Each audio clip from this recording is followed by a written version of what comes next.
Well, now we're going to use our trigonometric functions to find missing angle measures.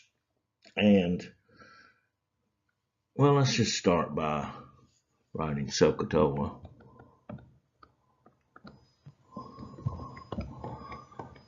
Since we're going to be using trig functions and for a right triangle.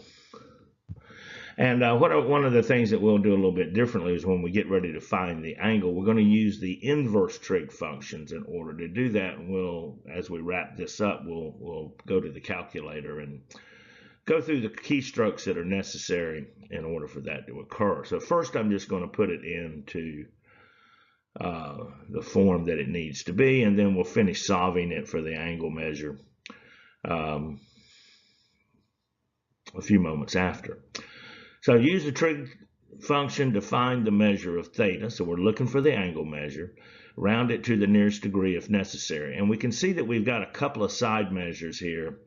Now, I'm doing right angle trigonometry. So the first thing I want to do is I want to locate my hypotenuse, which is directly across from the right angle. And then I'm looking, okay, here's theta down here. And so I know the hypotenuse, and I also know the opposite side. Opposite hypotenuse, opposite hypotenuse. Well, that's obviously a sine function. So we're going to find the angle measure. So we're going to find the inverse sine, which is going to give us angle measure, of opposite was 14 over 16. And obviously I could reduce that to 7 over 8. It's really not necessary, but I don't know. It's just a habit of mine. So we've got 7 over 8. Inverse sine of, and let me put a little theta in here just to be cool. All right. So hold that in your memory. Inverse sine of 14 over 16 or 7 over 8. Now let's go look at our second triangle, and then we'll go to the calculator. All right, so I got the same instructions. I'm looking to find the angle to the nearest degree. I've got two side measures, and once again, I'm going to find the hypotenuse directly across from the right angle. I see it's got a measure of 12. Here's theta down here, and I see that I also know the adjacent side. And so since I'm using SOHCAHTOA, I'm thinking, okay, well, what trig function do I need to use? Well, I got the adjacent and the hypotenuse. The adjacent and the hypotenuse. I must need to use a cosine function.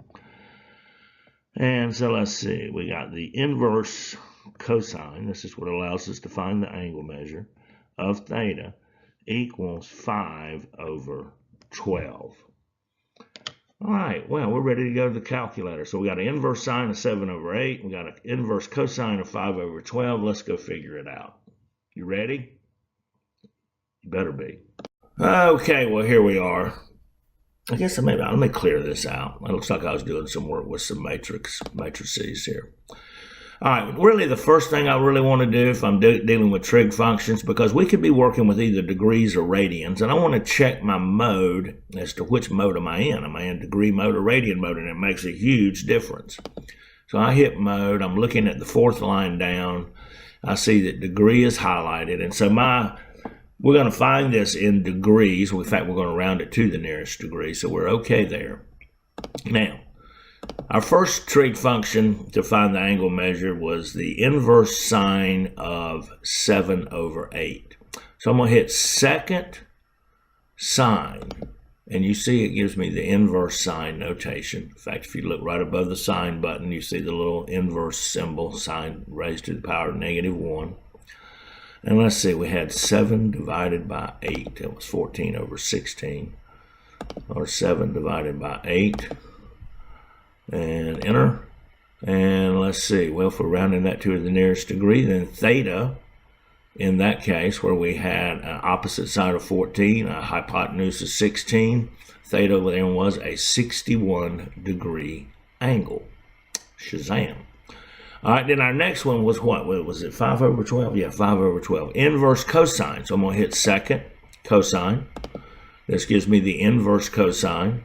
And we got 5 divided by 12, 5 over 12, the adjacent over the hypotenuse.